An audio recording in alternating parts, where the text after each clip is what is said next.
Dan ini kita gali pada hari ini dengan sebenarnya waktunya sangat sedikit sekali ya, singkat ya Prof untuk tapi kita manfaatkan 2 jam atau lebih ini menjelang zuhur untuk mendengarkan materi yang sangat luar biasa dari Profesor. Nanti kita ambil ilmu-ilmunya untuk diaplikasikan, kita implementasikan pada tulisan-tulisan kita untuk Bapak Ibu dosen dan anak-anakku sekalian. Baiklah Bapak Ibu dosen dan mahasiswa semua, kita persilahkan kepada narasumber kita Profesor Zainuddin Hudi Prasojo. Pak, dipersilakan. Bismillahirrahmanirrahim. Waktu dan tepat saya persilahkan kepada Profesor. Wassalamualaikum warahmatullahi wabarakatuh. Waalaikumsalam warahmatullahi wabarakatuh.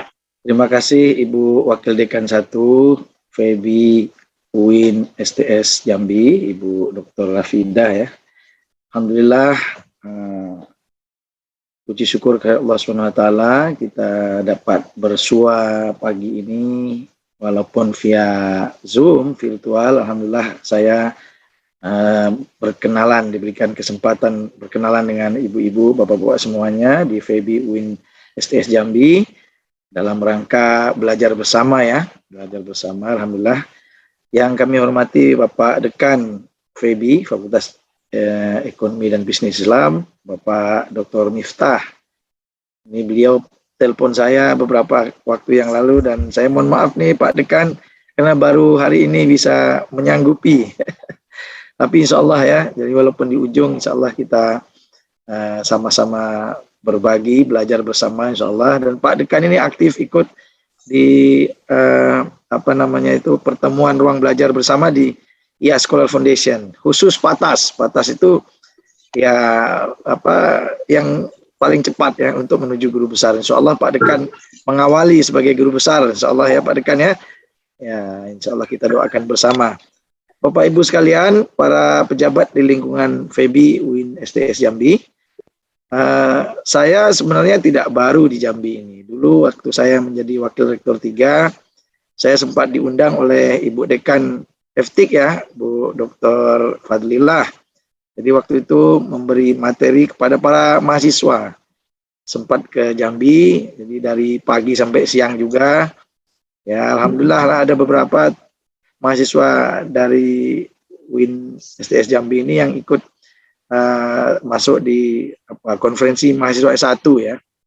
Jadi kami di Borneo ini punya konferensi khusus mahasiswa S1. Jadi namanya BUAF ya, Borneo Undergraduate Academic Forum, yang digagas oleh dulu para Wakil Rektor 3 di Kalimantan, yaitu Pak Profesor Mujibur Rahman, Rektor Banjarmasin, saya Pontianak, kemudian Pak Harles di Kalimantan Tengah, Palangkaraya, dan Bu Dekan UIN Samarinda, namanya Bu Nur Taibah sekarang ya. Saya yang kemudian mulai 2018 fokus untuk nulis lagi, ya, mengusul guru besar, dan alhamdulillah saya ya dapatlah guru besar ini. Jadi ya kita memulai ya, jadi ada pilihan-pilihan dalam hidup ini. Dan apa yang kita lakukan pada pagi ini yang dimintakan oleh Pak Dekan itu adalah sebenarnya untuk lebih jauh secara luas adalah bagaimana kita membuat pilihan-pilihan berdasarkan pengetahuan dan keterampilan yang kita miliki. Nah, pengetahuan dan keterampilan yang kita miliki itu yang akan kita bincangkan bersama sehingga keputusan-keputusan kita ini menjadi lebih terarah ya dalam rangka menuju apa yang kita rencanakan. Nah, oleh karena itu mungkin saya izin share ya, Bu Wadek, Bu Rafidah, saya izin share mungkin pakai PowerPoint. Saya akan memulainya dengan ya karena ini pelatihan penelitian, kita mulai dengan riset ya. Nah, kita mulai dengan riset. Ini tadi karena saya melihat di belakang Pak Dekan itu ada tulisan pelatihan, jadi saya berubah ya, saya ubah judulnya. Nah, ini Bu Wadek, ini saya tulis di sini ada ruang belajar ya. Ruang belajar ini yang diikuti oleh Pak Dekan setiap malam malam Rabu dan malam Jumat. Ya, itu untuk khusus PATAS. Kalau yang ODOP biasa itu jadwalnya di malam Selasa juga ya, dan tiga malam kalau ODOP biasa ya. Nah, nanti kalau ada yang mau bergabung silakan, ini ada nomornya di sini. Ini direkturnya Pak Hase Juba ya. Jadi saya di sini sebagai salah satu mentor. Nah ini karena masih lama, ini belum diupdate ya. Ini profesor saya belum ditaruh di situ. Jadi profesor saya tahun 2021 ya Bu Wakidek, ya, bulan April. Sebenarnya saya melamar dulu tahun 2000 di bulan Juni ya. Kemudian ini pengalaman juga saya sedikit sebelum lanjut materi. Jadi ketika kita mengajukan usulan guru besar itu, kita memang harus menjadi orang yang kuat, yang mampu menjaga semuanya, termasuk menjaga listrik. Gara-gara listriknya meledak, kemudian repositorinya tidak on. Nah, pada saat penilaian dinilai nggak ada dokumennya. Akhirnya apa? Penilai di Jakarta ya bilang ini tidak bisa dinilai, tidak bisa dibuka, tidak bisa ditemukan. Akhirnya ditolak usulan pertama itu. Nah, akhirnya ditolak. Yang lainnya keluar di Desember 2020. Teman-teman yang lain saya tahu di tempat lain tapi bukan di Pontianak. Nah, ternyata punya saya ditolak. Tapi kemudian kita perbaiki segera dan masuk penilaian lagi di awal Maret, awal Februari, kemudian Maret, kemudian April keluar SK-nya. Nah, ini satu hal yang pengalaman yang bisa dijadikan sebagai inspirasi atau pelajaran bahwa mengusul guru besar itu ya termasuk kita menjaga menjaga komunikasi dengan pihak-pihak yang administrasi, pihak administrasi struktural, karena memang itu juga satu hal pekerjaan yang lain. Setelah tidak bisa dinilai itu, ternyata kita harus mengupload ulang karena berubah semua settingnya di internet, dan itu pekerjaan satu lagi, dan ya itu membutuhkan tenaga yang tidak kecil ya. Karena itu ya kita betul ya, itu satu usaha yang kuat, usaha yang harus kita sadari bahwa kita harus mengerahkan semua komponen, di samping komponen-komponen yang akan kita keluarkan oleh kita sendiri, seperti modal intelektual yang akan kita tingkatkan kapasitasnya ini ya. Nah ini ya. Nah kemudian tadi karena pelatihan penelitian, jadi memang seperti yang disampaikan oleh Pak Dekan tadi, kita memang harus memulai dari riset. Ya, dari riset. Saya membantu Prof. Iran Abdullah di Jogja untuk menerima kelompok yang maksimal 10 orang yang datang ke Jogja untuk 1 minggu datang ke Jogja, kemudian pulang dengan membawa draft artikel yang siap. Itu sudah dari tahun 2018. Dan apa yang saya temukan adalah bahwa masalah yang paling besar yang dihadapi oleh teman-teman adalah tentang risetnya. Kenapa? Karena risetnya itu tidak mendapatkan data yang baik, data yang dibutuhkan. Karena itu memang kita harus memulainya dari riset yang benar. Nah, riset yang benar itu, riset itu bahasa Inggrisnya itu research, ya, research. Re itu kembali, search itu artinya mencari, ya, atau mengumpulkan, mencari. Ya. Jadi mencari apa yang berserakan. Nah, mencarinya di mana? Tergantung. Kalau di riset itu ada 2 objek. Namanya objek material dan objek formal. Nah, ini akan 2 objek ini harus kita ingat ya, karena ini akan berada bersama kita sepanjang kita melakukan penelitian. Nah, objek material itulah yang kita cari ya di lapangan maupun di perpustakaan, tergantung bentuk atau jenis objek materialnya. Kalau penelitiannya lapangan berarti di lapangan. Berupa apa? Berupa data-data di lapangan, dari data-data yang berbentuk hasil wawancara, hasil observasi, hasil FGD, hasil dokumentasi kan, atau hasil survei. Nah, itu objek material yang ada di lapangan. Tapi kalau objek material yang ada di teks misalnya, karena kita penelitiannya ada penelitian teks, ya ada di library ya misalnya, itu berarti objek material yang berada di tulisan-tulisan ya, di internet misalnya, karena objek materialnya kita berita-berita internet ya. Kemudian objek materialnya berupa apa? Berupa teori-teori ya, karena bisa juga objek material teori-teori. Kenapa? Karena kita mengkaji teori-teori yang dihasilkan oleh orang. Jadi itu juga bisa. Nah, itu objek material. Objek formalnya apa? Objek formalnya adalah isu yang kita bicarakan. Itu namanya objek formal. Jadi objek material itu bisa dibicarakan dengan berbagai objek formal. Nah, tergantung objek formal itu isu yang kita angkat. Oleh karena itu, riset ini mestinya dikembalikan lagi pada mana asalnya, yaitu riset mengumpulkan kembali, mencari kembali data-data yang berserakan. Nah, dengan apa? Dengan satu arahan, yaitu objek formal yang kita sudah tentukan. Nah, jadi dengan makna dasar mengumpulkan kembali data yang berserakan itu, maka peneliti harus menyadari tujuan yang ingin dicapai apa. Nah, kalau kita mau mencari A, berarti kita cari data yang A saja. Yang lain-lain, ya nanti kita sortir. Kalau penelitian kualitatif, itu grounded research itu kita sama dengan mengumpulkan sampah. Nanti setelah sampai rumah, baru kita sortir sesuai dengan yang kita butuhkan. Yang kita butuhkan apa ya? Itu tujuan tadi. Kita set dalam bentuk tujuan ya. Tujuan penelitiannya apa. Nah, sebelum set tujuan, maka kita siapkan fokusnya apa dulu. Baru pertanyaan penelitiannya apa, baru kita bisa menentukan tujuannya. Nah, oleh karena itu harus fokus. Jangan kemana-mana. Nanti mau mencari bagaimana jalan menuju Jambi, nah, karena ada gangguan bujukan yang lain, sampainya ke Jakarta saja, nggak jadi ke Jambi. Udah sampai Jakarta, paruh jalan ada bujukan yang lain, berarti nggak sampai tujuannya. Nah, itu kita harus fokus pada tujuan. Nah, mengumpulkan kembali, itu kemudian data dianalisis, kemudian dengan menggunakan berbagai analisisnya, ada berbagai sumber analisisnya, dukungan analisisnya, referensi ya. Nah, itu nanti analisisnya kita akan lihat bagaimana cara menganalisisnya. Kemudian kita sampaikan hasil-hasilnya untuk kemaslahatan kemanusiaan. Nah, ini riset harus seperti itu ya. Nah, sekarang riset ini sebenarnya apa tadi? Nah, saya udah singgung sedikit. Seperti yang ibu-ibu biasa lakukan, karena ibu-ibu sudah doktor semua, banyak yang doktor, master. Artinya paling tidak ibu-ibu, bapak-bapak ini sudah melakukan 3 kali penelitian yang terbimbing, yaitu skripsi, tesis, disertasi. Nah, tentu yang tidak terbimbing sudah banyak. Nah, artinya apa?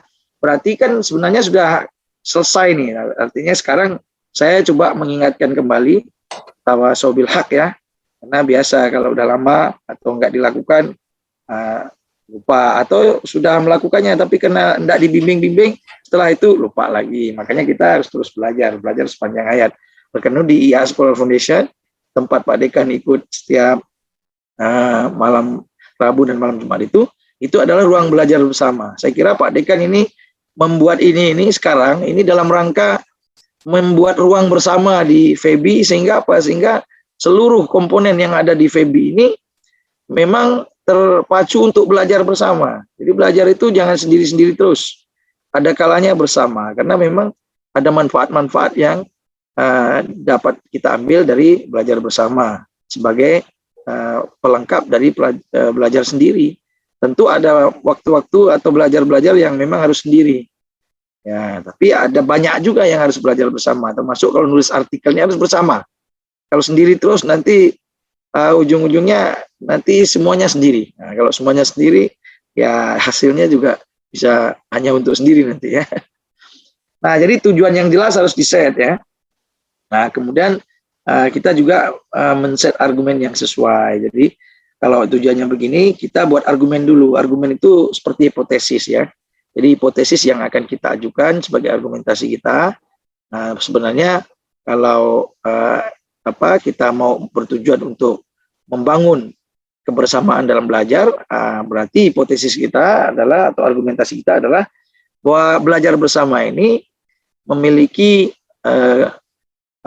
potensi-potensi yang sangat baik untuk pengembangan kapasitas semua orang yang terlibat di dalamnya. Nah, potensi-potensi itu adalah A, B, C, dan D, itu argumennya. Nah, kemudian di dalam riset juga harus ada literatur review. Nanti saya akan bedakan apa yang disebut dengan literatur review atau literatur reading. Jangan-jangan yang selama ini dilakukan oleh teman-teman adalah cuma literatur reading. Makanya nanti hasilnya adalah hasil-hasil bacaan dari literatur. Nah, kalau literatur review hasilnya beda. Nah, itu kita akan bahas belakangan ya. Nah, metodologinya bagaimana? Tentu udah dari awal sudah belajar metodologi, mahasiswa yang semester 7 juga sudah belajar metodologi ya. Sudah ada dosen metodologinya, maka mumpung sejak awal, mohon teman-teman mahasiswa yang semester 7 memang ambil ini serius, sehingga apa? Sehingga metodologi ini bisa menjadi dasar yang nanti dikembangkan terus-menerus, sehingga adik-adik memiliki kekuatan dalam metodologi ya, yang hebat. Karena metodologi ini kunci ya, kalau metodologinya tidak kuat, maka hasil-hasil penelitiannya itu tadi tidak dapat mendukung kita untuk membuat artikel yang kemudian layak untuk disubmit ke jurnal-jurnal yang berkualitas, sehingga terbit Scopus ya. Nah, metodologi itu nanti akan kaitannya dengan data ya. Data yang cukup itu tentu diperoleh dengan metodologi yang baik, sehingga kalau datanya cukup akan mendukung apa? Akan mendukung analisis. Kalau datanya nggak cukup, dianalisis itu susah juga ya, tidak akan tidak komprehensif ya, tidak lengkap. Karena itu analisis yang mendalam ini perlu didukung dengan data-data. Analisis mendalam itu juga didukung oleh referensi yang relevan yang membuat kita bisa mendalam analisisnya dan mampu menghasilkan kesimpulan-kesimpulan yang tepat. Nah, ini sekedar mengulangi apa yang sudah ibu-ibu, bapak-bapak, adik-adik semua lakukan. Dan hari ini kita ulangi lagi supaya mengingatkan tentang, oh ya, coba kita merenung kembali. Mungkin ibu-ibu, bapak-bapak, adik-adik di sini perlu waktu untuk merenung ya. Merenung kembali, oh ya, ini saya penelitiannya sudah sampai di mana ya? Apakah sudah benar ya yang saya lakukan? Oh, jangan-jangan ada yang melenceng yang selama ini saya lakukan. Nah, itu kita refleksi diri nanti ya. Nah sekarang setelah melakukan penelitian yang baik ya, ini riset nih saya pakai 2 karena ini sekedar mengingatkan. Ya, riset ini pakai 2 slide saja. Maka sesuai dengan arahan Pak Dekan itu kita menuju pada publikasi yang Scopus. Nah, sekarang bagaimana untuk kita menyiapkan publikasi? Tentu ini target maksimal Scopus ya. Tapi bukan berarti hanya nulis 1 saja, ibu-ibu, bapak-bapak, adik-adik. Kemudian kalau nulis 1 saja nanti juga nggak guru besar. Maka nulisnya banyak-banyak. Jadi yang sekarang kita pelajari bersama ini, kita adalah mencari atau menambah wawasan kita tentang cara menulis. Ibu-ibu, bapak-bapak sudah punya cara menulis, saya yakin. Dan pasti sudah banyak tulisannya juga. Tetapi yang kita pelajari sekarang adalah cara menulis ala Scholar Foundation. Ala IA Scholar Foundation ya. Nah, ini menjadi tambahan yang mungkin boleh jadi nanti akan menjadi andalan. Nah, kenapa? Karena kita memperbaiki ya, atau membuat cara yang baru. Cara yang baru ini kita pelajari bersama hari ini, yang mudah-mudahan nanti bisa dikembangkan untuk menjadi andalan, sehingga lebih produktif. Ibu-ibu, bapak-bapak, adik-adik semuanya. Nah, menyiapkan artikel untuk publikasi, nanti juga untuk termasuk publikasi Scopus, ini sekarang kita harus menetapkan kembali cara yang baru. Jadi kita belajar ini sekarang cara menulis dan cara menyiapkan artikel publikasi yang baru. Yang sudah lama yang ibu-ibu, bapak-bapak punya itu dipakai tetap, silahkan disimpan menjadi kekayaan. Nah, ini tambahan. Tapi kalau tambahan, sekarang yang lama itu ditaruh dulu. Nah, sekarang kita fokus belajar yang baru ini, yang lama ditaruh dulu, nanti kita buka-buka yang lama. Yang sekarang kita khusus untuk yang baru. Nah, yang baru ini bagaimana? Nah, sekarang menyiapkan artikel itu sekarang harus dengan memperhatikan kebutuhan jurnal. Kalau dulu kita nulis dulu, tulis, kemudian baru cari jurnal submit. Nah, sekarang kita jurnalnya cari dulu, ya. Kita ubah mindset dari penulis sentris ke jurnal sebagai titik awal. Jadi kalau dulu kebutuhan kita dulu, baru kita cari sibuk. Nah, nanti jurnal orang yang tidak sesuai pun kita paksa-paksa, tolonglah terbit. Kata pengelola jurnalnya, bukan, ini skupnya nggak cocok. Kok ibu kirim ke saya, jadi saya nggak bisa terbitkan, mohon maaf. Nah, ini kan bisa, diuang sedikit, nggak bisa. Nah, itu kenapa? Karena ibu punya tulisan dulu, baru memaksa pengurus jurnal. Nah, tapi kita sekarang lihat jurnalnya dulu, baru kita sesuaikan artikel kita supaya bisa dimuat oleh jurnal itu. Kenapa? Karena jurnal lah yang menerbitkan. Keputusan ada di tangan jurnal. Sehingga kita yang harus menyesuaikan kebutuhan dan jurnal. Jurnal itu butuh penulis, iya. Jurnal itu butuh artikel dari penulis, iya. Tapi jurnal juga butuh butuh pembaca. Jurnal juga butuh diindeks oleh pengindeks. Nah, jadi pengelola jurnal dalam memutuskan untuk menerbitkan artikel ibu-ibu, bapak-bapak, itu juga mengakomodir kebutuhan pengindeks. Pengindeks juga mempunyai aturan-aturan. Jadi ada aturan bertingkat. Pengindeks itu diminta oleh pasar meminta pengindeks meminta pengelola jurnal meminta penulis. Penulis nanti menyesuaikan dengan jurnalnya. Nah, oleh karena itu kita harus memahami hubungan antara penulis dan jurnal. Nah, jadi penulis dan jurnal ini sangat berhubungan, harus saling melengkapi, bukan saling bertentangan dan saling memaksa, tidak. Jadi nanti penulis maksa-maksa pengelola jurnal karena misalnya yang mengelola itu bawahannya kan. Nah, akhirnya maksudnya tidak. Jadi pengelola jurnal dan penulis itu saling melengkapi karena jurnal juga perlu didukung oleh penulis melalui artikel yang cocok sehingga bisa menjadi bagus. Tetapi penulis juga perlu jurnal yang bagus untuk menjadi penulis yang bagus. Nah, jadi dua-duanya harus seiring sejalan dan harus dibangun dari awal kalau di kampus ya. Nah, kalau yang sudah bagus makanya kita ada beberapa tulisan yang harus kita tulis. Tulisan kita yang untuk disubmit di jurnal Scopus, tulisan kita yang kita submit ke jurnal di kampus, tulisan kita yang kita akan submit di jurnal-jurnal lain yang mendukung kita, Sinta 2, Sinta 3. Jadi jurnal yang ada di kampus yang belum Sinta itu juga perlu didukung. Oleh karena itu betul kata Ibu Ibu Wadek 1 tadi yang menjadi moderator, ya itu produktif perlu ya, produktivitas itu perlu. Nah, saya menulis itu juga ada tulisan-tulisan saya yang dipublikasi oleh jurnal yang belum Sinta, ada. Nah, dengan berharap nanti jurnal yang belum Sinta itu kita bantu dengan tulisan, dia akhirnya bisa akreditasi, bisa masuk Sinta. Nah, itu hubungan antara penulis dengan jurnal, saling membantu ya. Nah, jurnal yang masih lemah perlu dibantu oleh penulis. Jurnal yang udah kuat dia bisa membantu penulis. Nah, jadi gitu ya. Nah, pentingnya memahami bahwa jurnal perlu bantu penulis untuk meningkatkan kualitas jurnal. Ya. Memahami indeksasi jurnal. Ketika jurnal terindeks maka akan terlihat berkualitas. Karena indeksasi itu tidak mudah. Saya ibaratkan begini. Saya ibaratkan toko buku ya. Jurnal itu kan toko buku.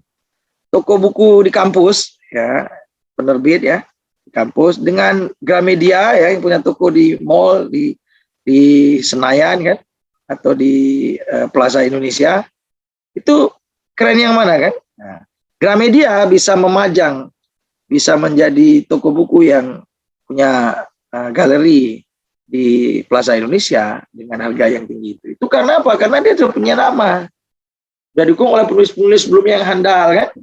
Nah, itu jurnal sama dengan jurnal Scopus tuh. Kalau penerbit Gramedia. Tapi toko-toko buku atau penerbit kecil-kecil itu ya seperti jurnal-jurnal yang belum Sinta. Kenapa? Dia masih mencari penulis, masih mencari kita terbitkan, baru dia bisniskan. Itu lebih kecil ya. Nah, itu contoh kecil yang kita bisa tahu, oh ternyata kita sebagai penulis itu juga harus mempunyai wawasan yang lebih. Tidak hanya mementingkan diri sendiri. Nah, tidak hanya mementingkan diri sendiri, tapi dua-duanya kita kerjakan. Nah, tentu ada efeknya juga dengan menulis yang dari rendah-rendah itu kalau sudah biasa akan menjadi baik ketika kita belajar terus ya. Oleh karena itu, kita harus memperhatikan bahwa jurnal yang kita indeks adalah jurnal yang sesuai dengan standar internasional. Nah, kemudian sekarang kita lihat menerbitkan artikel itu memang ada tantangan tersendiri ya. Jadi tadi ya kalau untuk artikel yang bereputasi, nah, jadi ibu-ibu bapak sekalian yang disebut bereputasi itu adalah artikel jurnal yang terbit di jurnal bereputasi, itu jurnal yang terindeks oleh pengindeks bereputasi dan sudah memiliki impact factor. Nah, kalau ada artikel kita terbit di jurnal yang terindeks Scopus, tapi jurnal yang terindeks Scopus tersebut belum ada SJR-nya, itu berarti dia belum bereputasi, baru masuk ke jurnal internasional. Kalau nanti dia sudah memiliki SJR, Q1, Q2, Q3, Q4, maka Q4, Q3, Q2, Q1, maka baru disebut jurnal bereputasi. Ya. Maka tantangan tersendiri untuk menulis artikel dan dikirim ke jurnal bereputasi. Nah, ditulis, oleh karena itu harus ditulis dengan benar dan baik. Resikonya kalau tidak benar dan baik, ya kalau baik dan benar bisa segera terbit. Tapi kalau tidak dengan benar dan baik, sesuai dengan jurnal itu, malah ditolak jika tidak sesuai dengan harapan jurnal. Maka apa yang diperlukan? Yang diperlukan adalah perubahan mindset penulis tadi, yang memulai dari jurnal, sehingga kita tengok jurnalnya bagaimana, kita ikuti apa maunya jurnal, sehingga jurnal itu bisa menerbitkan. Jangan maunya penulis, kalau maunya penulis ya jurnal akan tolak. Ya, jadi kita harus mengikuti maunya jurnal. Apa yang ada dalam jurnal? Kita lihat aim and scope, ruang lingkupnya, kemudian gaya selingkupnya, baru isinya yang mendalam. Ya kan? Oke, kemudian, nah sekarang kita lihat bagaimana sih perspektif penulis biasanya ini. Biasanya kita ini coba kaca sendiri. Penulis itu biasanya ya mau terbit di jurnal yang tinggi. Saya mau terbit tulisan saya di jurnal Scopus. Bila perlu cepat. Kalau cepat nggak pakai korespondensi. Ingat Bapak Ibu sekalian, kalau nanti mau ngusul guru besar, itu korespondensi harus ada. Nah, kalau nggak ada, itu akan berat di penilaian. Ya. Nah, oleh karena itu harus ada ya. Nah, penulis gitu, karena mau cepat terbit, maunya cepat terbit di jurnal berkualitas. Tapi editor nggak begitu, editor jurnal itu harusnya penulis tolong pahami standar kualitas. Jangan mau terbit jurnal kualitas tapi standarnya nggak kualitas. Nah, ya kan? Nah, kemudian kalau penulis itu minta cepat-cepat terbit, editor bilang, oh kami akan layani yang terbaik. Kalau memang itu layak terbit, ada antrinya ya harus antri. Nggak bisa cepat-cepat terbit. Nah, disubmit sekarang, terus bulan depan minta terbit, kan nggak bisa, itu ada proses. Tapi editor bilang, kami itu memberikan layanan publikasi yang terbaik. Nah, bedanya itu perspektif penulis dengan editor. Nah, sekarang kita lihat lagi. Kalau bedanya perspektif penulis dengan pembaca. Nah, nih. Kalau penulis mau nulis banyak-banyaknya. Tengok itu, sekarang cek tulisan ibu-ibu, bapak-bapak. Banyak, timpa semua di situ. Bertumpuk-tumpuk di situ. Kenapa saya tahu? Karena saya pengalaman. Kenapa saya tahu? Karena saya juga mengoreksi teman-teman di Jogja, di Scholar Foundation. Ya, tumpuk-tumpuk di awal sebelum di pelajaran masuk ini.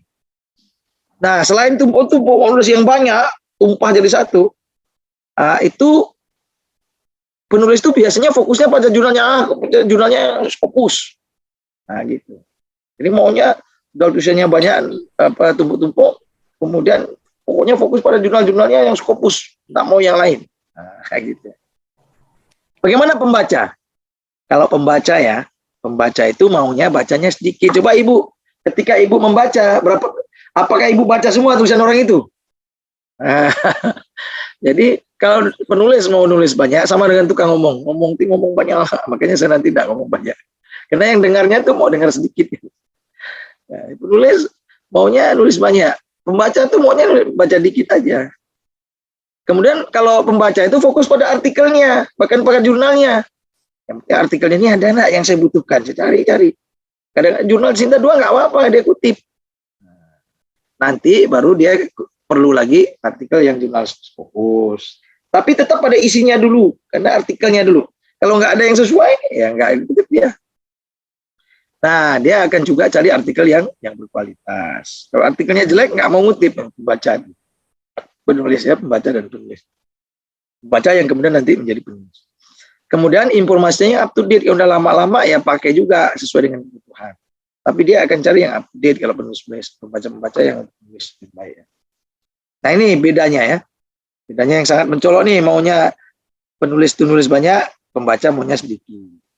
Kalau penulis itu fokus pada jurnalnya atau jurnal wah, Scopus, tapi kalau pembaca ya yang penting artikelnya. Kalau artikelnya ada sesuai ya saya ambil, saya baca dan berkualitas. Nah, oleh karena itu perlu tips ya. Perlu tips. Jadi menulis artikel itu tidak ada jalan pintas, ibu-ibu, bapak. Ini awal ini saya ini dulu ya, saya buat paradigmanya dulu di awal nih. Setelah paradigma nanti baru kita praktek di ujung ya. Jadi kalau kita sudah kunci dengan paradigma, kita buka box kita dengan seperti ini, tidak ada jalan pintas, maka perlu latihan yang rajin. Jadi nggak ada penulis hebat tuh langsung sekarang dapat tulis, enggak. Saya itu nulis juga sudah lama. Saya belajar nulis dengan Prof. Irwan juga sudah lama. Prof. Irwan juga menulis dengan baik juga sudah lama. Jadi nggak ada tiba-tiba kalau tulisan nggak ada. Tapi kalau yang lain yang untung undian ada yang tiba-tiba. Ada bedanya untung. Kalau nggak ada untung penulis nggak ada ya. Penulis itu pasti melalui proses pelatihan. Makanya judulnya bagus ini pelatihan ya. Harus berpikir untuk meniru cara penulis yang sukses. Jadi tips yang kedua adalah coba baca tulisan-tulisan yang udah bagus-bagus. Baca tulisan-tulisan penulis hebat. Baca tulisannya siapa ini penulis-penulis yang ibu-ibu kagumi, yang ibu baca, yang ibu anggap bagus tulisannya. Nah itu ibu baca lagi, tiru cara dia menulis. Nah itu kalau Prof. Irwan itu menulis cara Clifford Geertz, karena antropolog ya, Clifford Geertz menulis, ya diikuti. Kalau saya niru caranya Prof. Irwan juga, dan niru caranya profesor saya yang lain. Nah, Pak Prof, saya punya profesor di Amerika namanya Prof. Kenneth Randall Hall namanya. Itu produktif sekali. Ya, dan itu banyak di internet artikelnya itu menulis tentang menulis tentang apa? Tentang maritime trade. Jadi beliau cara nulisnya itu apa? Dia bikin outline. Dan itu mudah. Jadi dia tulis dulu gagasannya dulu. Nah, kemudian selain mengcopy meniru cara menulis orang yang sudah penulis bagus, maka kita baca dan menulis dan isinya, cara menulisnya dan isinya ya, baca. Nah itu sesuai lah kalau ajaran kita, nggak saya sebut lagi sudah kan, Iqra kan sudah memang ya. Nah kemudian baca referensi agar selalu terinspirasi. Jadi baca referensi itu untuk membuat inspirasi ya, ada gagasan baru. Nah, jangan lupa pada saat membaca itu buat catatan-catatan. Nah, jadi nanti catatan. Jadi saya pernah membuat namanya bank referensi ya. Jadi saya baca buku A, saya tulislah si A, namanya si A, isinya apa, saya kasih grup, kemudian jurnalnya apa, ininya apa, saya tulis. Jadi dikumpulkan banyak. Nanti kalau pas kita menulis mepet, itu tinggal panggil itu aja. Nah, untuk sebagai kutipan. Kita bisa kok kutipan yang sama untuk beberapa kali, nggak apa. Oke, nah kemudian kita dalam menerbitkan artikel ini, setelah kita dapat artikelnya jadi, Pak Rektor, mau ke sini. Ya, setelah artikelnya jadi, apa persiapan yang kita lakukan? Ada acara muktamar. Yang pertama, pastikan bahwa tulisan itu memenuhi standar ilmiah umum. Nah, nanti kita cek di bawah, nanti ada cek kita. Sebelum submit ya. Pastikan tulisan itu sudah sesuai standar. Makanya kalau ke Jogja yang seminggu, nah insya Allah itu sudah sesuai standar umum. Kemudian bukan menintip ya, mengintip permintaan jurnal. Kita lihat jurnalnya, apa yang diminta oleh jurnal. Nah, sesuai nggak artikel kita dengan jurnal itu.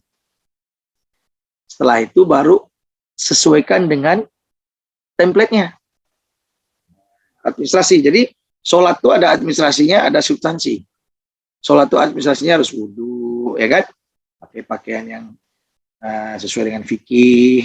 Substansinya ingat dan lakukan dengan baik, dengan khusyuk.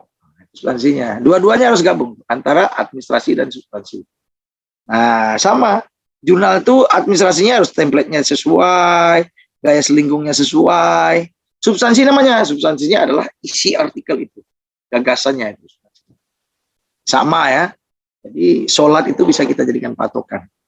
Nah setelah oke, jadi Sebelum submit, konsultasi coba sama siapa, teman-teman, teman sejawat. Manfaatkan peer review, peer work, teman sejawat. Jadi kalau sesama teman itu, jangan petapo ya, petapo. Orang Melayu Jambi tahu petapo ya, sembunyi aja. Kasih tulisan kepada kawan, minta tolong bacain, koreksi. Sudah tidak zamannya lagi kerja sendiri. Sekarang kolaborasi. Bila perlu, ini triks nih untuk teman-teman di FEBI. Satu artikel tuh bisa ditulis oleh 50 orang lah, nggak apa-apa dosen semua ini. Nanti kalau untuk akreditasi, yang ditanya oleh asesor itu begini. Berapa dosen, ini tentang dosen ya, berapa dosen yang sudah punya ID Scopus, misalnya, sudah punya tulisan bereputasi internasional. Oh, sudah banyak, 50, kata ini yang jawab kan, kaprodinya. Oh ya, mana ini? Wah, ini ada, buktinya ada ID Scopusnya. Cek. Padahal dengan satu artikel. Jadi ini strategi ya. Satu artikel itu bisa mendongkrak 50 dosen. Nilai akreditasinya tinggi karena yang ditanya dosen kan, karena bagiannya bagian dosen, bagian bagian ini ya, sumber daya manusianya, borang untuk dosen pendidiknya. Jadi ditanya gitu, dosen yang 100% dosen FEBI memiliki artikel bereputasi internasional, padahal dengan satu artikel. Nah, ini strategi ya. Jadi nggak usah pelit-pelit, kalau ada artikel itu kalau bagus mau terbit Scopus aja itu. Ya, nanti kalau kawan dapat ID Scopus, oke nggak apa-apa, saya sumbang 500.000 untuk bayarnya, kan gitu. Nggak apa-apa itu strategi itu. Ya. Jadi kalau dulu kita tapu ini sebenarnya takut kalau kawan lain maju, jangan khawatir. Saya biasa itu. Makanya artikel saya sekarang nggak ada sendiri. Dulu waktu saya menulis pertama itu tadi yang diperkenalkan oleh Bu Adek 1, Bu moderator. ID Scopus saya itu 372 ya, boleh cek ya. Itu 372 itu karena dapatnya udah lama, itu tahun 2001 saya dapat itu. Sebelum orang ribut Scopus, saya di Inggris di Oxford University, saya sudah terbit tulisan saya di sana. Tapi kalau yang terbitnya sekarang itu pasti 575. Dan seterusnya kepalanya, coba lihat tuh 57 seterusnya. Tadi ID Scopusnya saya masih kepala 3. Lama itu kalau yang baru-baru, kalau kepalanya 5-7 sekian, nah itu yang baru-baru tuh. Nah, jadi saya dulu sendiri, tapi kalau yang sekarang saya punya, coba lihat di ORCID ID saya. Saya pasti minimal 3 orang saya itu. Ada yang 4, ada yang 5, ada yang 6. Itu nggak apa-apa kolaborasi. Jadi kita ubah mindset kita supaya kita bersama-sama ya. Nah, jadi pepatah orang tua dulu lah. Orang tua kita dulu kan, kalau kita bersama-sama akan ringan. Seperti sapu lidi kan. Kemudian baru finishing tulisan. Jadi kita konsultasi itu dengan teman, dengan yang orang yang tahu, dan kita finishing tulisan. Baru percaya diri dan submit tulisan itu. Langkah ini nanti akan ditanyakan kepada saya nanti pasti itu. Tapi ini saya kasih di awal. Pasti ini aja kalau Bapak Ibu ini mengikuti alur ini, insya Allah submit, percaya diri. Kalau ditolak bagaimana? Tenang, biasa ditolak. Memangnya Ibu nggak pernah ditolak dulu? Nggak langsung kan? Tapi kalau yang pengalaman ditolak ya pasti senyum-senyum. Yang senyum-senyum itu berarti itu ya, siapa luka pedih kan? Pengalaman ditolak. Kita pengalaman juga ditolak. Makanya kita senyum-senyum juga kan? Tuh ada yang senyumnya senyum tipis, senyum lebar, itu tergantung penolakannya kan. Kalau ditolaknya itu, nah itu masing-masing introspeksi diri lah, merefleksikan diri. Mana yang senyum lebar, mana yang senyum tipis, ada yang senyum simpul aja tuh. Oke ya, nah setelah ditolak maka ulangi lagi submit. Tenang aja, biasa itu. Nah sekarang kita cek lagi artikel kita. Mengapa artikel itu menarik dan penerbit atau pengelola jurnal, editor mau menerbitkan dengan cepat? Yang pertama isunya menarik, up to date ya. Kemudian diformulasi dengan baik. Maksudnya itu ada apa logika berpikirnya itu jelas. Ada argumen, ada tesisnya, ada kemudian argumennya, ada data-datanya, ada pembahasannya, kesimpulan, itu logis ya. Jadi ilmiah itu kan logis, ya, sistematis, kemudian dapat dibuktikan kembali sehingga pembaca itu bisa memahami, oh ternyata kalau metodologi begini ini kita diterima oleh pembaca kesimpulannya. Nah, kemudian komprehensif dalam pembahasan, ya, jadi komprehensif. Makanya jangan datanya banyak tapi dibahas sedikit, tapi datanya cukup dibahas dengan maksimal, komprehensif. Analisisnya detail, ya, dan memenuhi kebutuhan pembaca. Baca perlu gagasan-gagasan dari datanya, bukan datanya disorongkan saja gitu, ya. Nah, sekarang bagaimana? Tadi kan saya sudah sampaikan ini standar umum, memenuhi standar umum. Bagaimana standar umum artikel tuh yang ilmiah itu? Nah, ini standar umumnya begini, ya. Lihat tuh, ya. Judulnya ini clearly describes contents. Jadi dengan jelas itu menggambarkan isinya. Nah, judulnya tentang pernikahan dini, isinya tentang curhat-curhat para broken home. Gitu. Nah, itu kan nggak cocok, ya. Nah, mungkin judulnya dipersempit. Bagaimana broken home sesuai dengan karena akibat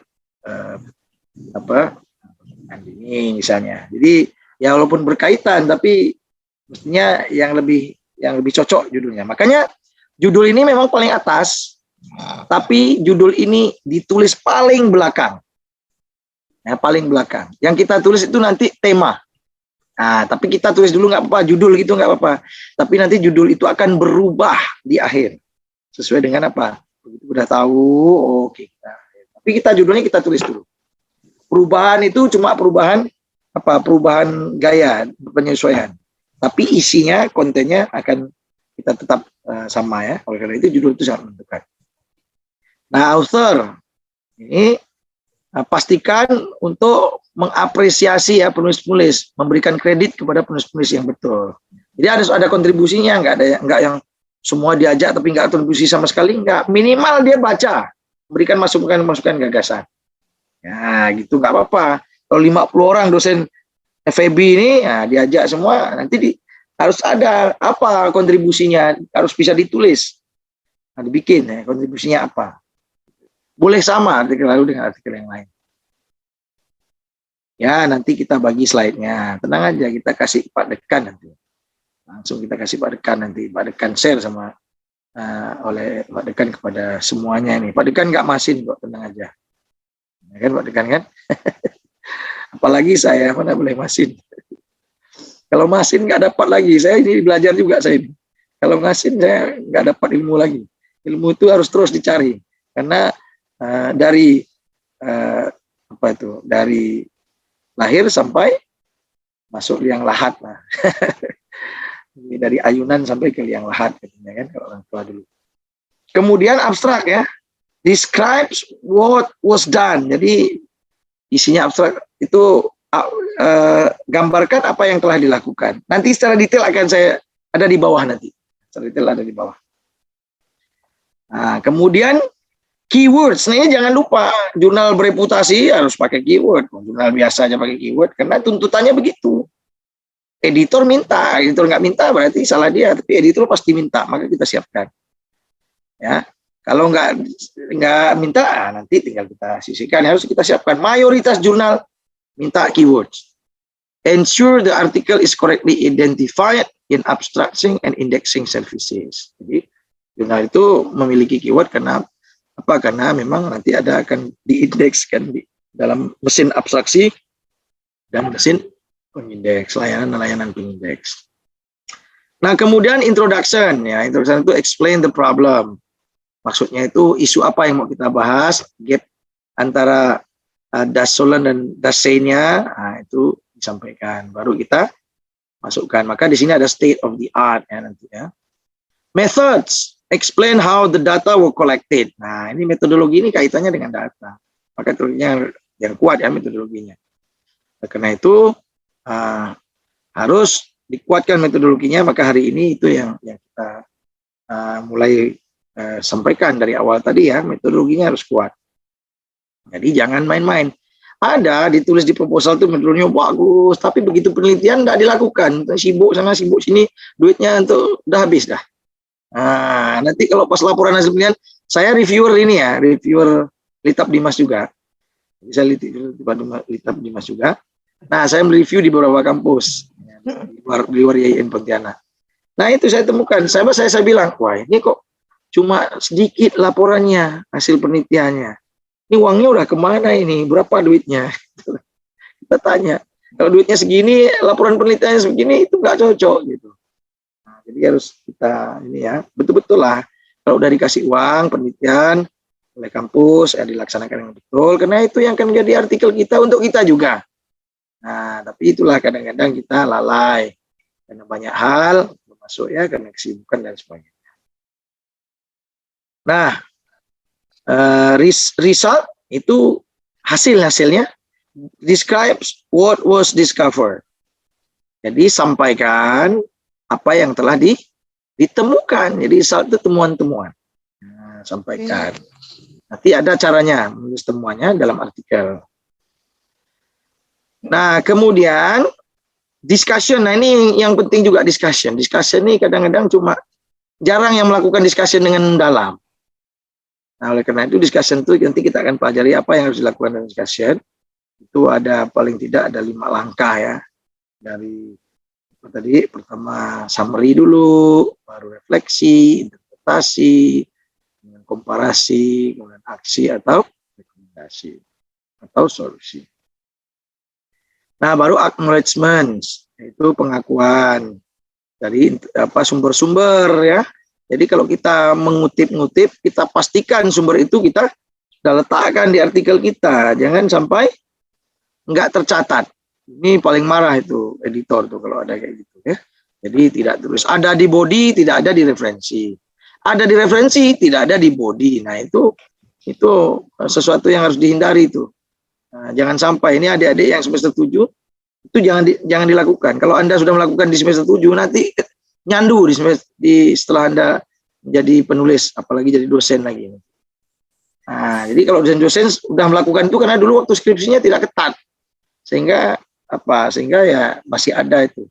Ada di body artikel tapi tidak ada di referensi. Ada di referensi, tidak ada di body artikel. Jadi itu tidak sinkron ya. Harus acknowledgement ini ya. Pastikan bahwa semua itu terdokumen dengan baik, jadi terdeteksi, terdokumentasi sehingga itu menjadi apresiasi pengakuannya. Referensinya, jadi referensinya juga harus di-recognize. Recognize itu artinya diakui ya, pengakuan. Ditulis, jangan sampai enggak.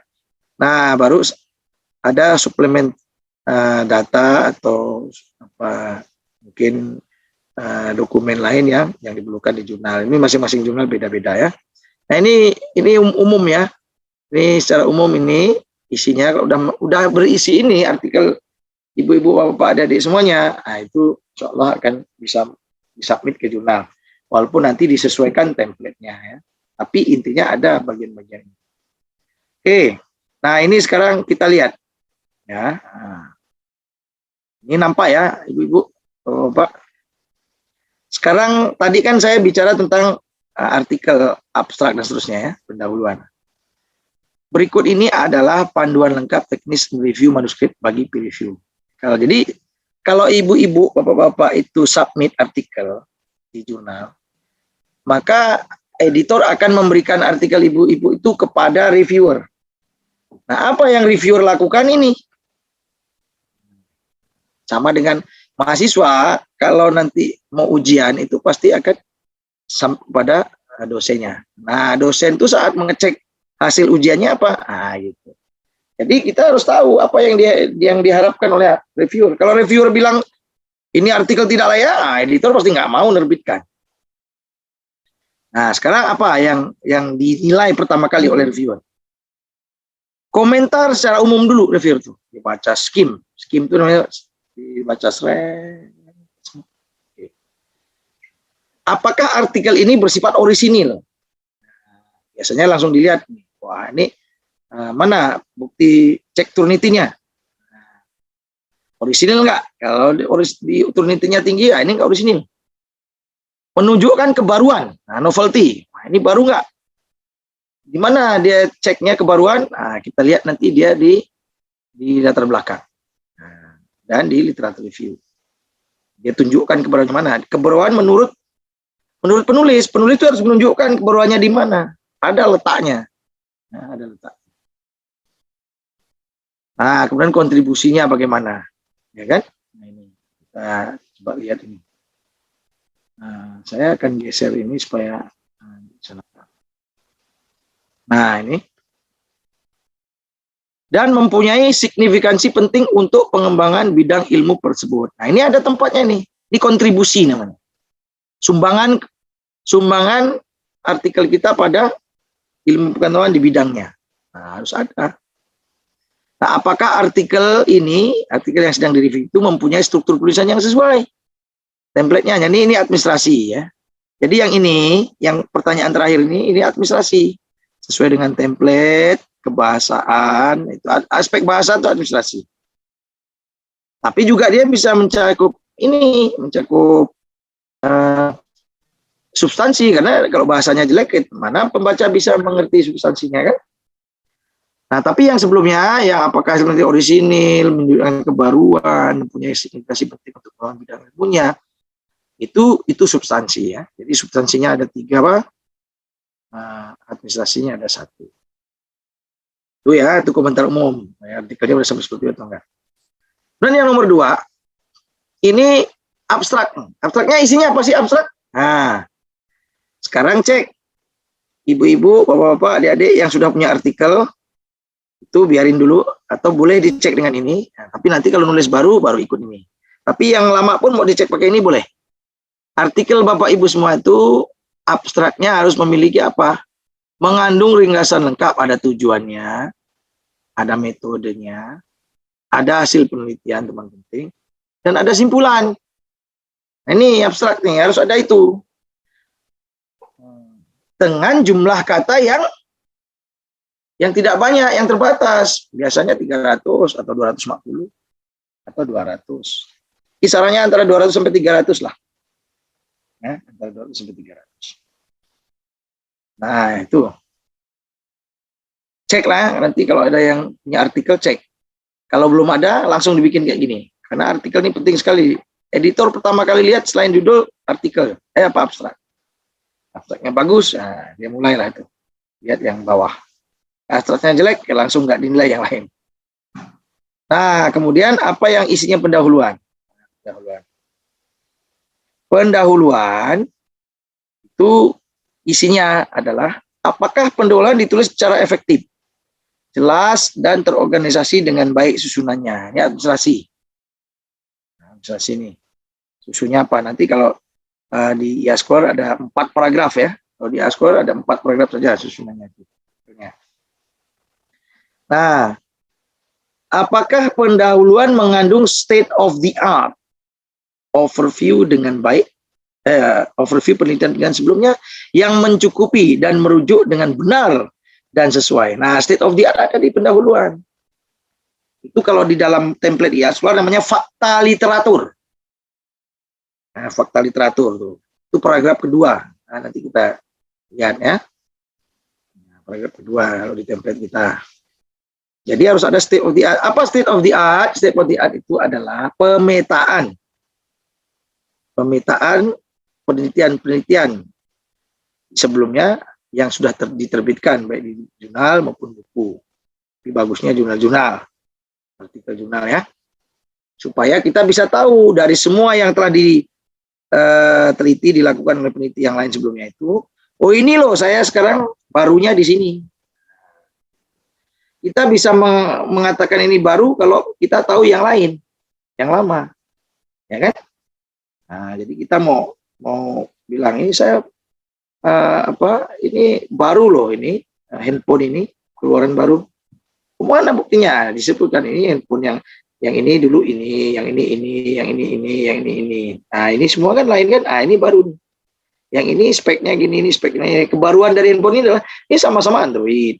Ini sama-sama dia fotonya ini sama ini. Kebaruannya adalah yang ini adalah dia punya kapasitas picture yang dapat menangkap objek yang berjalan dengan kecepatan sekian. Nah, gitu. Yang lain belum ada. Yang baru itu pasti mengisi atau mendalami. Kalau dulu sekian ini sekian kecepatannya, yang ini nih kecepatannya nambah. Nah, ini baru nih. Jadi baru itu bisa dilihat dijabarkan dari berbagai aspek. Baru dari bentuk apanya, speknya baru, metodologinya baru, kapasitasnya dan seterusnya. Tapi untuk menunjukkan kebaruan kita harus membuat peta pemetaan dari literatur yang sudah ada, penelitian sebelumnya. Ya.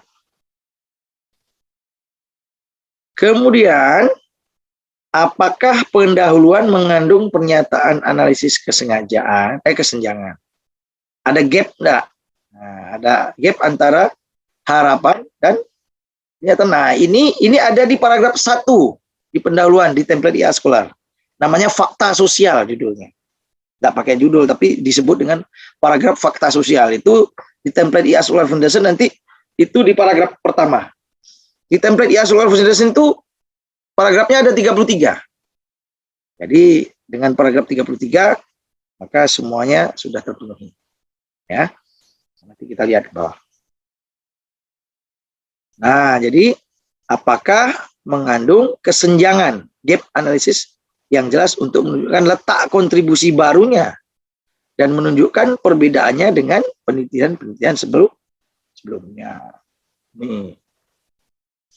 Apakah pendahuluan mengandung tujuan penelitian yang jelas dan spesifik? Tujuan harus ada.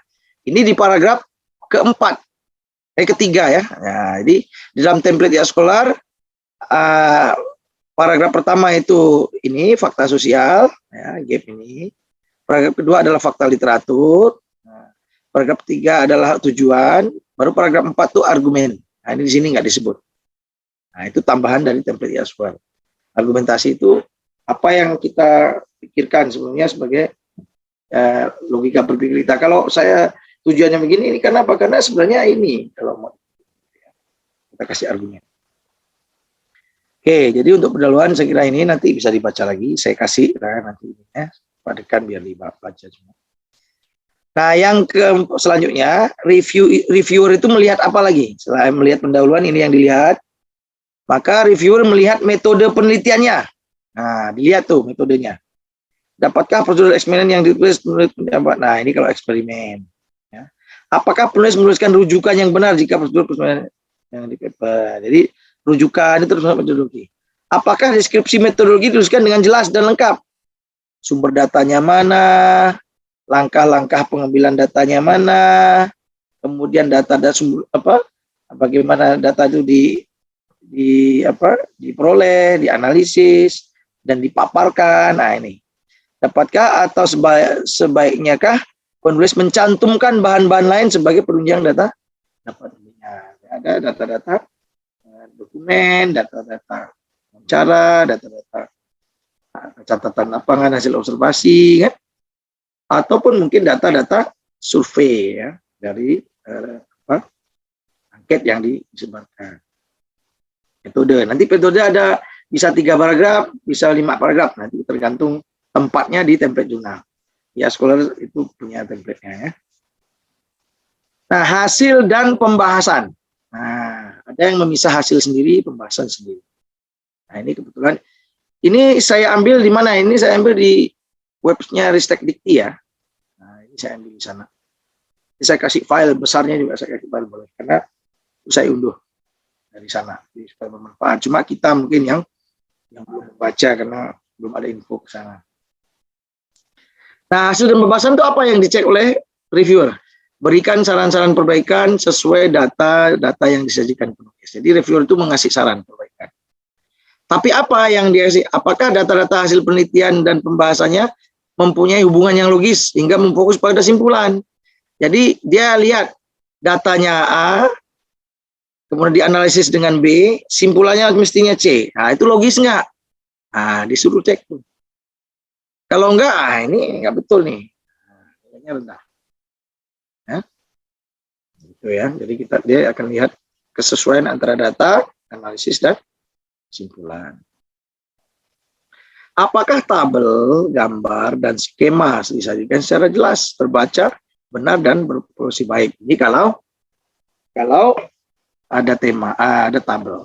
Tidak mesti ada ya, tergantung jurusan. Kalau FEBI mungkin ya termasuk ilmu sosialnya, ada juga tabel-tabel, tapi tidak generalisasi.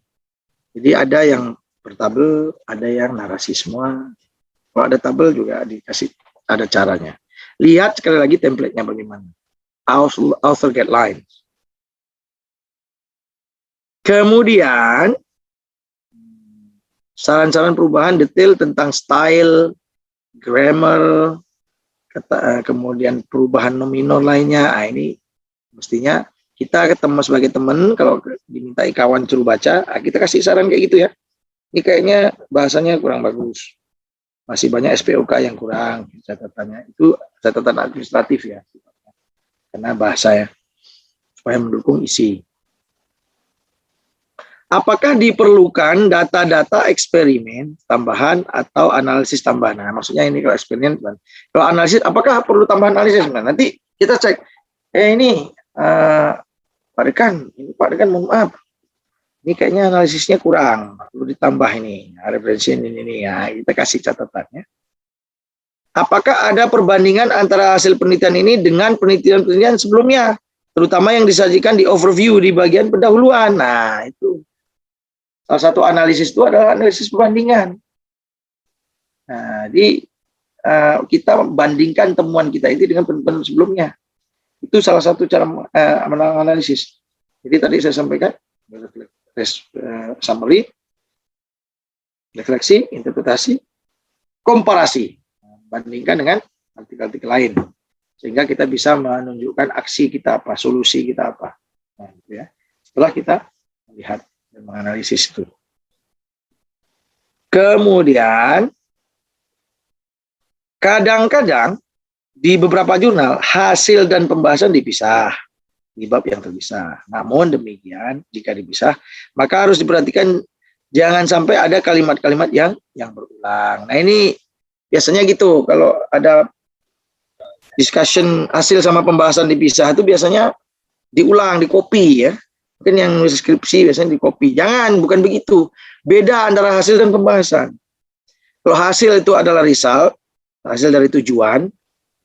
Kalau pembahasan itu, kita membahasnya, tujuan itu kita omongin. Nah, ya.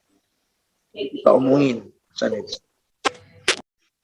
Oke, jadi oleh karena itu redundancy itu harus dicek. Nah, oleh karena itu kalau kita ada template menulis itu tidak akan terjadi pengulangan atau redundansi.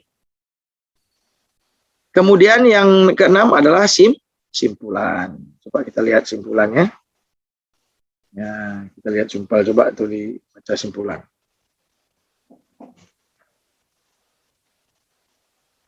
Jadi di simpulan itu, apakah simpulan dituliskan dengan valid, penting, dan bersifat menjawab tujuan penelitian? Nah, apakah simpulan penulis ditunjang oleh data-data penelitian dan analisis yang cukup? Nah, tadi itu. Kalau ada data, ada analisis, simpulan, cocok nggak? Nilai lagi di sini. Adakah kalimat-kalimat atau simpulan yang bersifat pengulangan atau redundansi? Jangan sampai, harus dicek. Kalau di Ascholar Foundation, simpulan itu ada 3.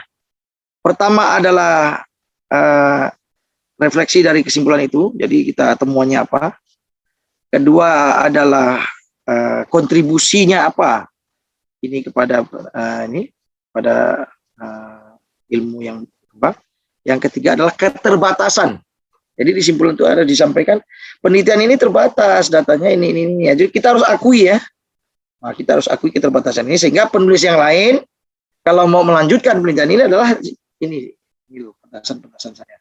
Silakan didalami, silakan ditulis. Jadi kita memberi ruang untuk arah baru penelitian selanjutnya. Nah, itu tulisan yang baik harus menulis kayak gitu. Jadi tidak buntu. Orang itu kalau membaca, oh iya ya. Begitu saya setelah ini saya tulis penelitian yang ini memang penting ini. Ada rekomendasi penelitian yang akan datang. Oke. Nah, itu tadi nanti kita cek lagi. Maka unsur penting yang perlu diperhatikan ya adalah kita lihat sasaran. Jadi pembaca itu membaca yang jelas dan singkat, pembaca itu memiliki preferensi. Nah, oleh karena itu dari apa yang kita bahas tadi dari awal sampai akhir untuk artikel, kita perlu melihat sasarannya siapa yang akan kita capai. Pembacanya siapa?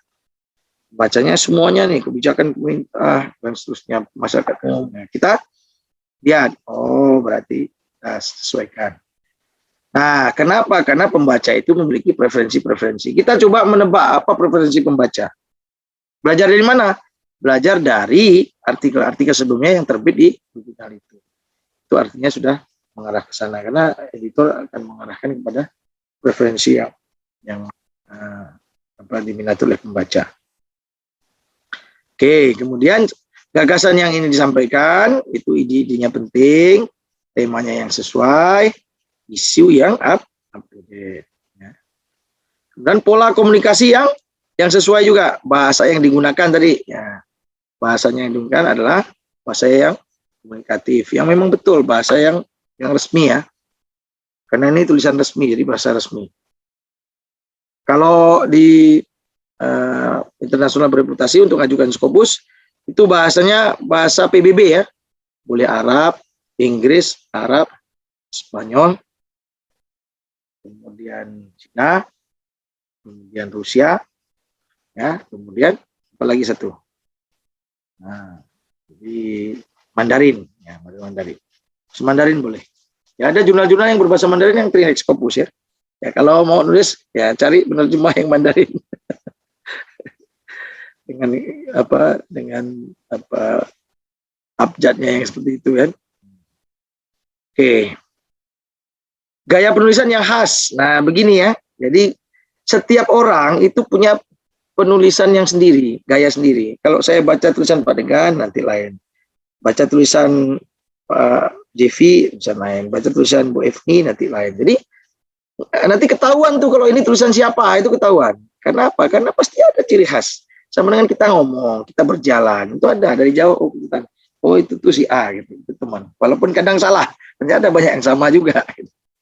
Dari belakang sama, tahu-tahu begitu menoleh belakang lain pula, lari itu birit kan. Ya. Nah sekarang ini kita lihat di template IA Scholar Foundation ya. IAS itu IA Scholar, Irwan Abdullah Scholar Foundation. Template-nya. Jadi judulnya ini ada objek formal, ada objek material, ada konteksnya, setting. Ya, settingnya. Jadi cukup 3 ini aja. Judul harus mengandung 3 ini aja. Kalau banyak-banyak nanti judulnya kepanjangan. Orang editor jurnal itu enggak suka yang panjang-panjang. Suka yang pendek. Ini memang aneh. Kalau editor jurnal sukanya yang panjang-panjang, yang pendek-pendek. Nah, kita harus ikuti editor jurnal ya. Nah, abstrak itu ada tadi itu ya, ada tujuan, ada pengantarnya, ada tujuan dan kemudian temuan, ada simpulan tadi. Kemudian intro, ada fakta sosial, ada fakta literatur, ada tujuan, ada argumen, ada 4 paragraf. Literatur review, literatur review itu dari 3 kata kunci di sini.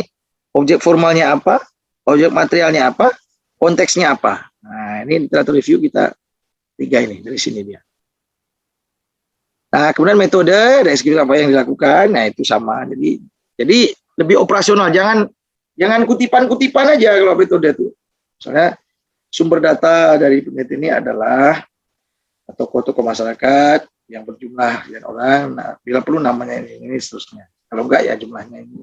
Nah, dari mana karakteristiknya apa? Nah, jadi kita ceritakan orang-orang itu. Bukan kita bilang subjek adalah sesuatu yang dijadikan penelitian. Nah, itu jangan itu. Itu boleh kalau ada ruang, tapi enggak sekarang enggak. Nah, ini. Jadi sudah tahulah kita itu. Tapi kita isi dengan apa yang kita lakukan, yang kita miliki. Nah, kemudian discussion ya. Oh, result. Result menjawab tujuan. Jadi result itu menjawab tujuan. Nah, tujuannya apa? Misalnya fokusnya tadi tentang telah terjadi marginalisasi kaum perempuan di Jambi misalnya. Buktinya apa? Pertanyaan apa? Pertama, bukti-bukti marginalisasi. Pertanyaan kedua adalah faktor-faktor yang menyebabkan marginalisasi. Pertanyaan ketiga adalah dampak dari marginalisasi. Makanya 3. Bukti-bukti itu data pertama, faktor-faktor itu data kedua, kemudian dampaknya itu data ketiga. Gitu. Kita ingin menunjukkan data-data tentang marginalisasi perempuan di Jambi. Contoh ini ya, tapi tidak ya, mungkin tidak di Jambi perempuan tidak termarginalisasikan. Nah, kemudian discussion ini ada ini 1, 2, 3, 4, 5 paragraf discussion. Kita summary dulu, disummarikan dari ini, resultnya disummarikan atau dirangkum dari satu paragraf bahwa dari semua itu bentuk-bentuk ini adalah ini, faktornya ini, kemudian dampaknya ini. Baru kita refleksikan. Kalau ada apa ini berarti sedang ada apa? Oh, ternyata saya baca referensi. Sebenarnya marginalisasi perempuan di Jambi ini karena sedang terjadi perpindahan dari masyarakat pedesaan menuju perkotaan. Jadi perpindahan mindset desa ke kota ini membuat tuntutan modernisasi tinggi. Sehingga apa? Sehingga mereka mengabaikan aspek-aspek gender. Yang penting adalah mereka lebih mengutamakan aspek-aspek ekonomi. Gitu. Jadi ada data mengatakan bahwa ada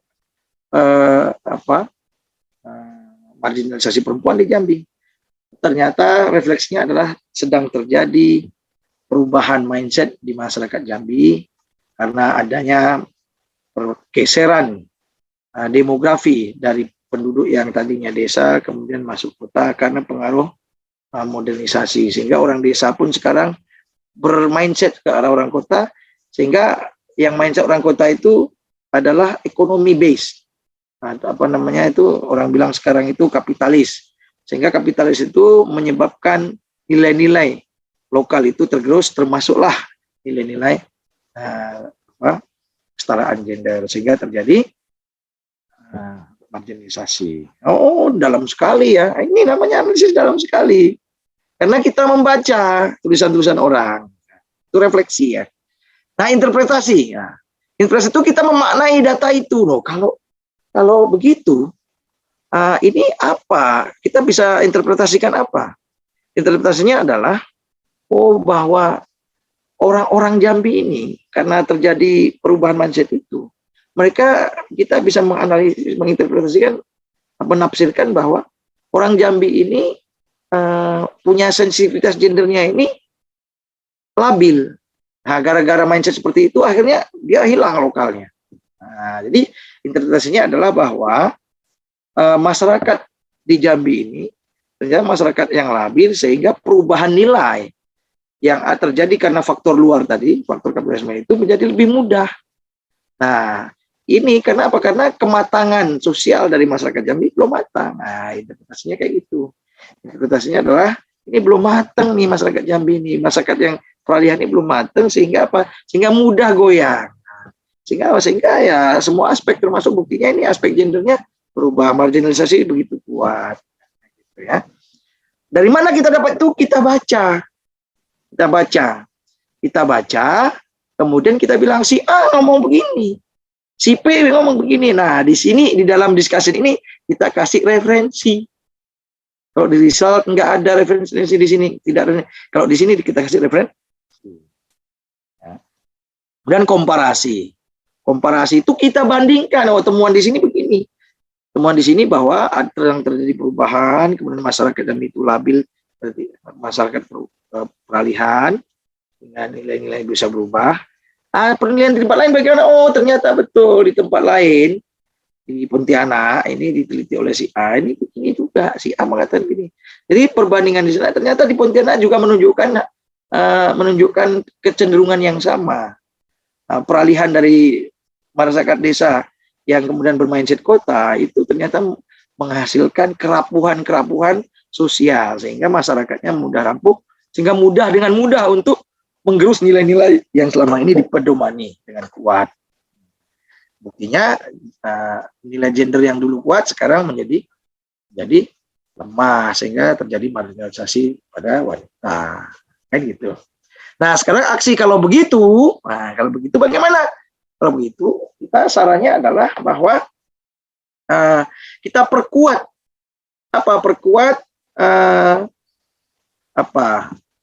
kedewasaan masyarakat. Kedewasaan masyarakat ini akarnya. Walaupun nanti ditimpa kapitalisasi, ada perubahan pergeseran dari desa ke kota, kalau dia kuat kematangan berpikirnya, kematangan bertindak, sikapnya, ini tidak akan berubah. Nilai-nilainya akan tetap dan mereka akan pegang teguh nilai-nilai lokal yang bagus itu sehingga tidak terjadi marginalisasi perempuan. Nah, ini aksinya. Oleh karena itu rekomendasi nanti ada di bawah rekomendasi bahwa aksinya adalah bahwa mestinya pihak-pihak yang memiliki keterkaitan dengan penguatan kapasitas sosial masyarakat itu membuat program-program untuk capacity building dalam penguatan nilai-nilai kemasyarakatan. Nah, mudah kan? Nah, itu contoh tadi ya, keluar langsung. Nah, konklusinya ada 3 paragraf. Ada temuannya tadi bahwa telah terjadi yang tadi kita sampaikan degradasi telah terjadi penurunan kapasitas masyarakat, kapasitas sosial masyarakat, sehingga nilai-nilai lokal masyarakat mudah terbawa oleh terkena pengaruh dari luar dan goyang, sehingga nilai-nilai lokal itu melemah. Melemahnya apa? Melemahnya dalam bukti bahwa terjadi marginalisasi, bentuk marginalisasi ini, faktor marginalisasi ini, dampak marginalisasi ini. Nah, itu paragraf pertama. Paragraf kedua, penelitian ini sebenarnya memiliki sumbangan kepada apa? Dalam kajian gender, ternyata di dalam marginalisasi gender ini tidak hanya faktor-faktor lain banyak ini, tapi faktor kematangan sosial masyarakat ini juga penting. Penelitian ini menyumbangkan bahwa marginalisasi perempuan itu tidak hanya disebabkan karena lain ini dari penelitian lain, tetapi kematangan sosial masyarakat itu juga menjadi penting sesuai dengan temuan penelitian. Oleh karena itu, kematangan sosial masyarakat itu menjadi inti yang dapat memperbaiki ketimpangan gender yang ada dalam masyarakat yang sedang berubah. Nah, baru keterbatasan penelitian ini terbatas di Kota Jambi. Ya, yang data-datanya segini. Nah, mungkin untuk memperkuat data ini, mungkin bisa dikembangkan dengan penelitian yang lebih luas. Ya, mungkin dalam skala kota-kota besar atau kota-kota yang memiliki garis persenggungan antara urban dengan rural yang dekat. Jadi perdesaan dengan perkotaan yang dekat, sehingga perubahan itu nampak. Yang kedua, keterbatasannya adalah bahwa penelitian ini ya melibatkan jumlah yang hanya di Kota Jambi. Mungkin jumlah sumber data yang lain perlunya. Dan seterusnya. Jadi kita batasi keterbatasan itu. Cukup. Nah, itulah conclusion. Ya. Nah, ini breakdown-nya seperti ini. Breakdown-nya. Oh, saya udah ngomong terlalu lama ya. Mestinya saya banyak diskusi. Waduh, ini kalau terlalu lama jam 11. Diskusinya sedikit nanti. Tapi nggak apa, nanti kita cek ya. Nih, kita breakdown-nya atau gini, breakdown-nya ini nanti saya belakangan ya. Nah, mungkin sampai di sini dulu, jangan terlalu banyak nanti tumpah. Nah, ini sebenarnya salah satu tadi. Nah, breakdown-nya ini metodenya gimana nih? 5 paragraf nih. Jadi ada ini langsung ditulis paragraf nih. Jadi kita awal dari awalnya di depannya. Introduction 4 paragraf 1, 2, 3, 4 kan? 1, 2, 3, 4.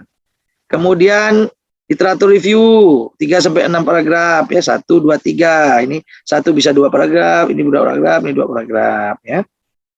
Kemudian metode 1, 2, 3, 4, 5. Ini jelaskan alasan, jelaskan jenis, data. Tapi ini bisa juga jadi 1 paragraf, tergantung template-nya ya. Kalau template-nya minta 1 paragraf, nah 1 saja jadi 1. Kalau template-nya minta banyak, boleh kita banyak. Nah, sekarang result. Ini 6 sampai 9 paragraf nih. 1, 2, 3 aja. Tadi kan pertanyaannya kan 3 tujuannya. Kalau 6 berarti ini 2, ini 2, ini 2. Kalau 9 berarti 3, 3, 3. Ya. Kemudian discussion 6 sampai 9 paragraf. Nah, discussion tuh ini 3 ya. Nah, bisa 5 tadi. Tadi bisa 1, 2, 3, bisa 5. Tadi yang saya jelaskan 5 itu dengan model yang lain. Nah, itu bisa diputar-putar ya. Nanti kita jelaskan kalau memang ditanya. Konklusi 3 paragraf nih. Apa hasil terpenting? Ya kan?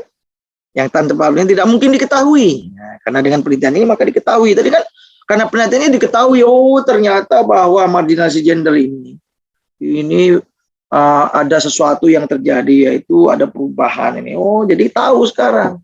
Kalau nggak ada penelitian ini nggak tahu. Ternyata marginalisasi gender itu berkaitan dengan apa? Dengan mindset masyarakat yang tadi ada perubahan, pergeseran mindset. Karena apa? Karena pengaruh demografi. Ya, demografi itu demografi dan geografis ya. Jadi letak orang hidup itu di mana? Ya, demografi. Gambaran orang tentang peta persebaran orang. Nah, apakah teori konsep itu apakah mampu menjawab masalah dan berkontribusi ya, dan kontribusi sebenarnya ya, dari kita pengembangan. Nah, apa kekurangan studi ini? Apa saran untuk penelitian lanjut? Nah, sama itu. Nah, exercise ya, terima kasih. Dan ini yang tadi saya revisi ini nanti kalau mau biar nanti saya kasih ini, jadi nanti kan kalau mau kontak inilah dia di Ask4 Foundation. Baik, saya kira ini dulu sementara ya, Bu Moderator, Bu Wadek. Nah, ini udah jam 10.45 ini. Sebenarnya saya ngomong dikit tapi banyak tanya, jadi banyak praktek ya. Cuman sudah terlanjur banyak. Kurang lebihnya mohon maaf. Sementara ini dulu. Nah, kita akhiri. Assalamualaikum warahmatullahi wabarakatuh.